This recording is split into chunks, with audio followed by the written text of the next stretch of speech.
ඊළඟ ස්ථානයේ විදියට වාරියපොළ නගරයට කිට්ටුවම තිබෙන හැබැයි ගොඩක් අය තාමත් නොදන්න අතිශය අපූර්ව පින්කමකට අපි යමු. ඒ තමයි කතරගම දෙවියන් වැඩ සිටියායයි විශ්වාස කෙරෙන, ඒ වගේම ගලේ බණ්ඩාර දෙවියන්ගේ අඩවියක් විදියට සැලකෙන කදිරාගල පුරාණ රජමහා විහාරය.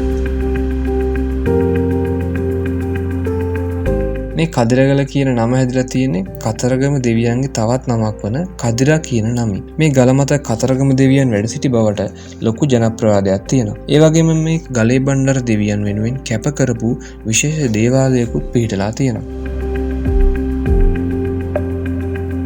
මේ විහාරස්ථානයේ අක්කර 8ක විතර භූමියක පැතිරිලා තියෙනවා. මෙහි ගල් ගුහාවක ඇති විහාර මන්දිරයක අඩි 20ක් පමණ උස, අඩි 12ක් පමණ පළල ඔත්පිළිම වහන්සේ නමක් දැක ගන්නට ලැබෙනවා.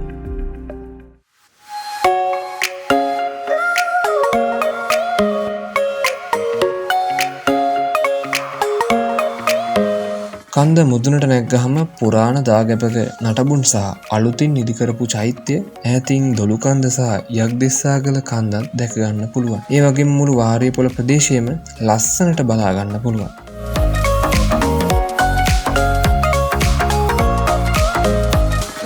ඉතින් යාළුවනේ වාරියපොළ පැත්තේ ආවොත් නගරයට මේ තරම් කිට්ටුවෙන් තියෙන මේ අපූර්ව කදිරගල රජමහා විහාරයට ඇවිත් යන්න ඔයාලත් අමතක කරන්න එපා.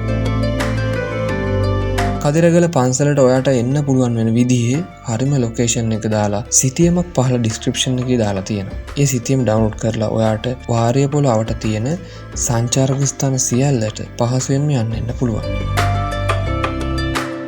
එහෙනම් අපි බලමු අපේ සිතියමේ ඊළඟ ස්ථානය මොන වගේ එකක් වේද කියලා.